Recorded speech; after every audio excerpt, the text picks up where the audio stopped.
مریض ہمارے پاس شفٹ ہوا کہ یہ مختلف ہسپتالوں سے ہوتا ہوا ہمارے ہاسپٹل آیا.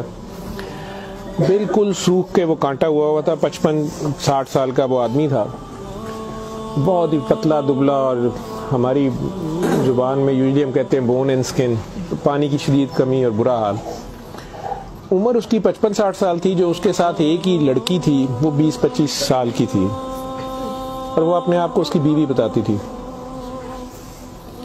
میرے جونیئر ڈاکٹرز نے مجھے راؤنڈ کرایا تو انہوں نے کہا جی کہ یہ فلاں وارڈ سے شفٹ ہوا ہے, اس کو 4 مہینے سے شدید دست لگے ہوئے ہیں, یہ کچھ بھی کھاتا ہے تو اس کو ڈائریا لگ جاتا ہے, اور اس کے سارے ٹیسٹ ہو گئے ہیں, گیسٹروسکوپیاں, انڈوسکوپیاں, بایوپسی, ہر چیز, اس سے کچھ نہیں آ رہا, تشخیص نہیں ہے. لیکن اب اس کی حالت اتنی بگڑ گئی ہے کہ یہ آئی سی یو میں شفٹ ہو گیا ہے, وینٹیلیشن کے لیے ہوا ہے, اور اس کو کوئی دوائی کام نہیں کر رہی ہے. بلکہ میرے ایک جونیئر نے مجھے کہا کہ جس وارڈ سے شفٹ ہوا ہے وہاں کی سینئر ڈاکٹر ایک ہیں, انہوں نے تنزن کہا ہے کہ ڈاکٹر صاحب نے کہا ہے صورت رمان سنانا, تو نہ تو ٹیسٹوں میں کچھ آ رہا ہے اور نہ کچھ آ رہا ہے. 4 ماہ سے ایسے ہے. جو ہسٹری ہوتی ہے, ہم جو ڈاکٹرز کامن چیزیں ہوتی ہیں وہ سارے پوچھتے ہیں. بچوں نے مجھے بتایا, جونیئر ڈاکٹرز نے, کہ نہ شوگر ہے, نہ یہ نہیں, وہ نہیں, فلانی. میں نے کہا کہ اس کا ایڈز کا ٹیسٹ کرا لیں. تو بچوں نے کہا کہ جی پچھلے سال اس کا ایڈز کا ٹیسٹ میو ہاسپٹل میں ہوا تھا, تب بھی اس کو اسی طرح ڈائریا لگا تھا, اور وہ نیگیٹو ہے, اور لیکن پچھلے سال پھر یہ ڈائریا ٹھیک ہو گیا تھا 2-3-4 ماہ کے بعد, پھر یہ بہت بہتر حالت میں ہو گیا تھا. لیکن اب پھر اس کو 4 ماہ سے یہ ہے, اور اب اس کی یہ حالت ہو گئی. اب یہ بے ہوش تھا, وہ خیر وینٹیلیٹر پہ چلا گیا, لیکن میں نے پھر بھی اس کا ایڈز کا ٹیسٹ بھیج دیا کہ بھیجو اس کا.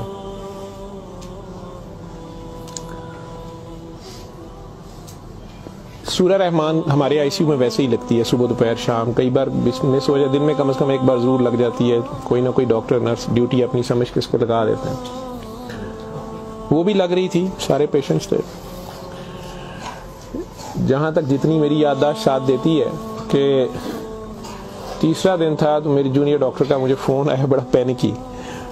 اس نے کہا کہ سر یہ پیشنٹ جو ہے اس کی حالت تو خراب ہی ہے, ویسے ہی ہے, بہتر نہیں ہو رہا یہ والا پیشنٹ. اس پہ اچانک ایک چینج آئی ہے کہ یہ سورہ رحمان جب بھی لگتی ہے, میں نے نوٹ کیا ہے, لیکن نرسز صبح سے بتا رہے تھے, لیکن میں نے یہ نوٹ کیا اب کہ جب بھی لگتی ہے اس کے ناک منہ سے ویسے اس کے پائپ ڈالا ہوا تھا, پھیپھڑے, ہم سانس اس کو مشین, سانس والی مشین سے جو ہے نا وہ اس کے لیے پائپ ڈالا ہوا تھا. ناک میں بھی ایک نالی تھی معدے کے لیے, بے ہوش تھا.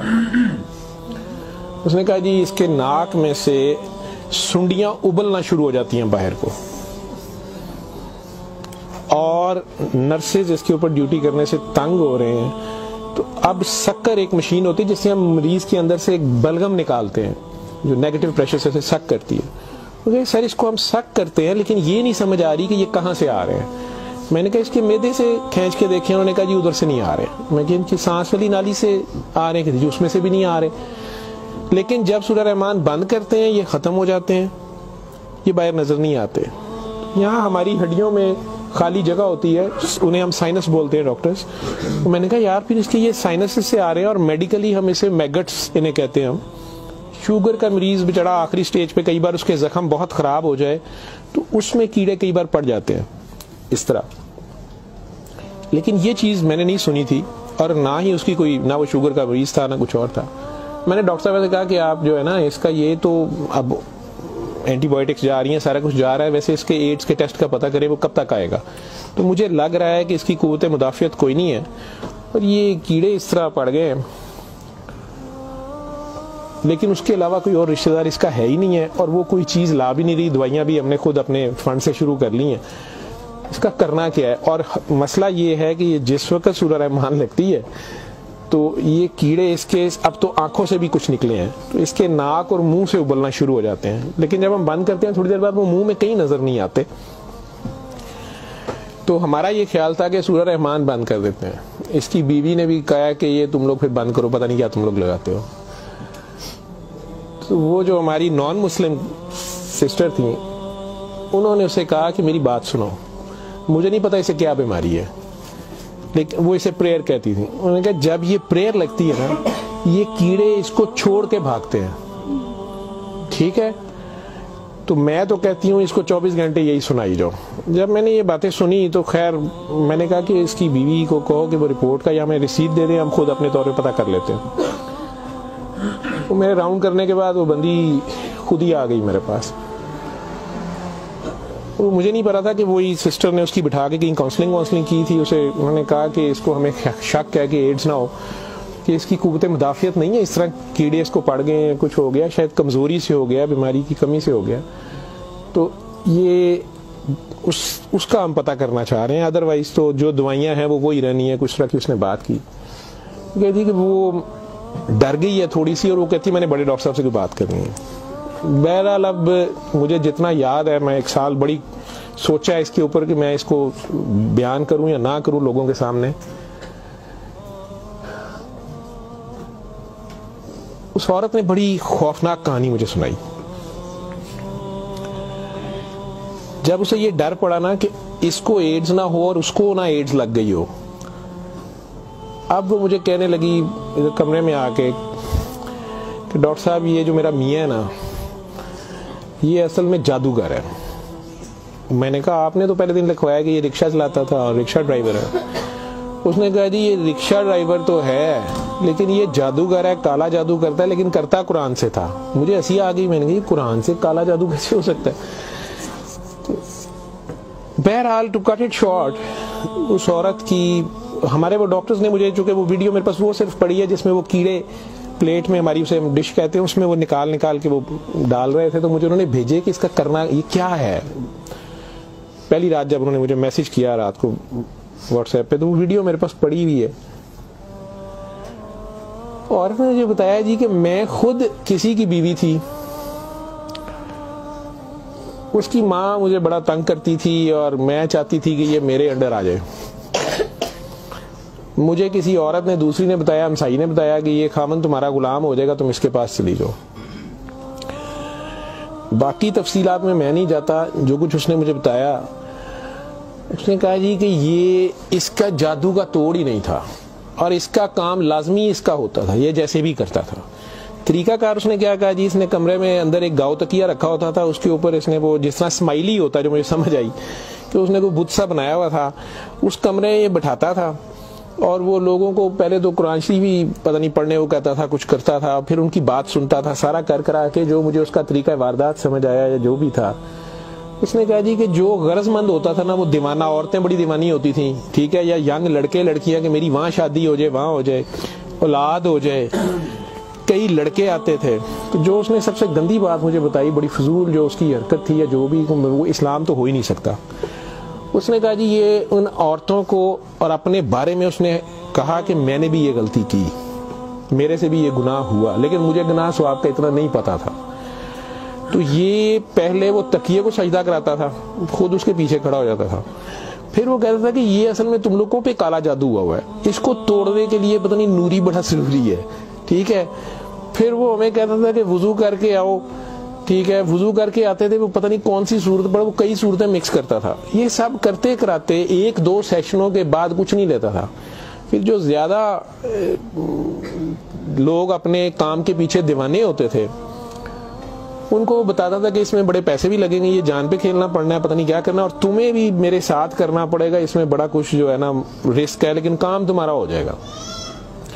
وہ جو بھی اس کی کہانیاں تھیں, جو اس کو بعد میں کسی اور وجہ سے پتہ چلی, جو مجھے وہ بتا رہی تھی کہ جی یہ عورتوں کے ساتھ بھی اور ینگ لڑکوں کے ساتھ یا مردوں کے ساتھ بھی غلط کام کرتا تھا, پھر انہیں اپنا گند کھانے پہ مجبور کرتا تھا, پھر انہیں پتہ نہیں کون سے کوئی آیت بنائی ہوئی تھی یا کوئی نام تھا پتہ نہیں کیا, کہ عربی کے جی یہ پڑھ کے نا تم نے یہ مکسچر جو ہے نا, یہ ہنڈیا پکاتے ہوئے تھوڑا سا بیچ میں گند ڈال دینا ہے اور اپنے خامند کو کھلا دینا ہے, یا اس لڑکی کو کھلا دینا ہے, یا اس کو کھلا دینا ہے. تو میں اپنے خامند کے ساتھ یہ سارا کچھ کیا میں نے. اب مجھے بتائیں کہ جب وہ اس بندے کے ساتھ ہی سو گئی تو اس کے خامند تو وہ رہا ہی نہیں ہے نا, تو نہ وہ مسلمان رہی ہے, نہ وہ یہ حرکتیں ساری. اب اس کے بعد بقول ان خاتون کے, اس لڑکی کے, کہ جی وہ خامن جو میرا تھا اس میں تو تبدیلی نہیں آئی, اس نے مجھے فل مارنا شروع کر دیا. اور مجھے اس کی میرے تڑپ اس کی طرف بھاگتی تھی کہ میں اس کے پاس آؤں. تو پھر میں نے اس کے پاس ویسے آنا شروع کر دیا کہ میں نے تمہارے ساتھ شادی کرنی ہے, میں نے ادھر سے طلاق لینی ہے, میں نے یہ کرنا ہے وہ کرنا ہے. میں انہیں بتائے بغیر اس کے پاس آ گئی. اس کے ساتھ میں 6 ماہ رہی. اس نے کہا کہ پھر ایسے ہی رہنا پڑے گا, اور اس سارے کام میں شامل ہوئی. تو اس نے ویسے مجھے کہا کہ نکاح ہو گیا ہمارا, قرآن شریف پہ اس نے نکاح کیا. اس نے کہا ہم دونوں کی رضامندی نکاح ہے, وہ پیچھے سے طلاق لے کے نہیں آئی. ٹھیک ہے. اس کے بعد اس کو یہ ڈائریا لگ گیا. ڈائریا لگنے کے بعد یہ کہتی ہے کہ جی میو اسپتال میں جب ہم تھے 4 مہینے ہمیں ہو گئے, اور برا حال تھا اس کا پچھلے سال. تو یہ ایک دن مجھے کہنے لگا کہ میں کہتا ہوں کہ میں اللہ سے توبہ کر لوں, اللہ میری جان بخشی کر دے, تو میں توبہ کروں, اور میں نہ اب رکشہ ہی چلا کے اس میں جتنی روٹی روزی ہوگی تو میرے ساتھ گزارا کر لے گی, اور تو بھی واپس چلی جا اپنے خامن کے پاس. ٹھیک. اور ادھر سے جا کے طلاق لے نہ لے, اور یہ نکاح نہیں ہے, اور جو بھی اس نے کہا کہ جی ہم نے توبہ کر لی بقول اس کے جو اس کی سمجھ تھی. یہ کہتی ہے جی میں واپس گئی, میرے خامن نے پھر مجھے مارا. اس نے کہا میں تمہیں طلاق دے چکا ہوں, تم میری طرف سے فارغ ہو, تم کہاں سے آئی ہو, یہ آئی ہو, اتنی دیر بعد آئی, جو بھی آئی ہو. خیر میں پھر واپس اس کے پاس آئی. یہ کہتی ہے کہ جی وہ میں کوئی 48 گھنٹے بعد شاید 2 دن بعد واپس آئی ہے. دیکھو میو ہسپتال تھی, ڈاکٹر بڑے حیران سن تھے, پیٹ سے ٹھیک ہو گیا سی. انہوں نے کیا دوائی فلانی مافک آ گئی ہے, فلانی مافک آ گئی ہے. تو یہ اپنے پیروں پہ کھڑا ہو گیا. اگلے کوئی 10-12 دنوں میں انہوں نے چھٹی دے دی. پھر یہ مجھے مسجد ایک میں لے کے گیا, وہاں ہم نے نکاح کیا. ٹھیک ہے. نکاح کیا, یہ رکشہ چلانا شروع ہو گیا. تو ڈاکٹر صاحب 6 مہینے انہیں بڑی محنت کی تھی, رکشہ بھی چلایا, میں بھی کدے سکی گلی کھاندے سا چنگا پلا سی. پر ڈاکٹر صاحب دنیا بڑی ظالم ہے, دی شہرت سی دنیا پیچھے پہندی سی, کہنا سی میں کام چھڑ چھڑیا ہے. ڈاکٹر صاحب ہوں پھر ایک بچی آئی تو بڑی سونی سی, وہ بڑی روندی سی, وہ پتہ نہیں کی مسئلہ سی. ڈاکٹر صاحب نے وہ پھر وہی کام شروع کر لیا. انہیں پھر وہی کام شروع کیتا ہے. میں انہوں پہلے کہندی رہی ہوں, لیکن ڈاکٹر صاحب دے پیسے بڑے آندے سن. وہ دے بعد ہون 4 مہینے تو یہ اس کی یہ حالت ہے, اور اب یہ بے ہوش ہے. اب میں اللہ سے توبہ کرنا چاہتی ہوں, اللہ مجھے معاف کر دے, مجھے تو سمجھ نہیں تھی, تو مجھے معافی لے دیں. اور اس کا اب کیا بنے گا اور کیا نہیں بنے گا. میں نے یہ کافی بیچ میں سے سینسر کر کے آپ لوگوں کو ساری بات سنائی ہے. اور مجھے کہتی ہے جو کیڑے اس کے اندر سے نکلتے ہیں یہ کیوں آ رہے ہیں, یہ کہاں سے آ رہے ہیں. میں کہ بی بی یہ میں نے اسے سائنسز وغیرہ سمجھایا. میں کہ یہ اس کے بہت زیادہ خون کی کمی ہے, اس کے اندر جراثیم پڑ گئے ہیں, جو بھی. میں ڈاکٹری تو میں اسے اور کیا میں اسے کہتا.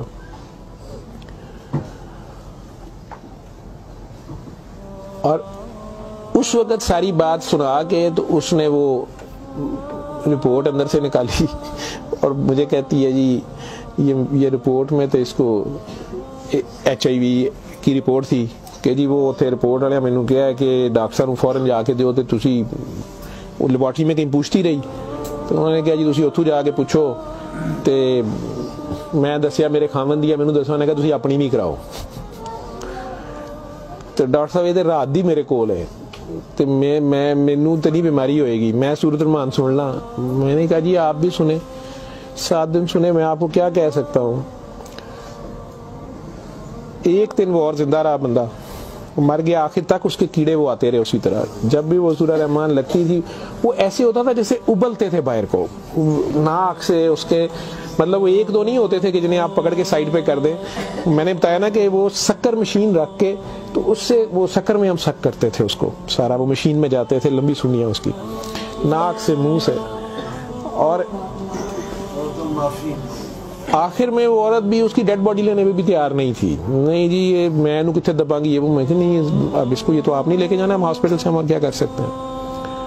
اللہ جانے کہ یہ سال پرانی بات ہمارے ہاسپٹل میں رہ کے گیا ہے پیش. اول تو مسلمان نہ جادو کر سکتا ہے, اگر وہ جادو والا علم کہیں سے سیکھ بھی لیتا ہے یا اپنے طریقے سے وہ سمجھتا ہے وہ جادو کر رہا ہے, تو وہ مسلمان نہیں رہتا.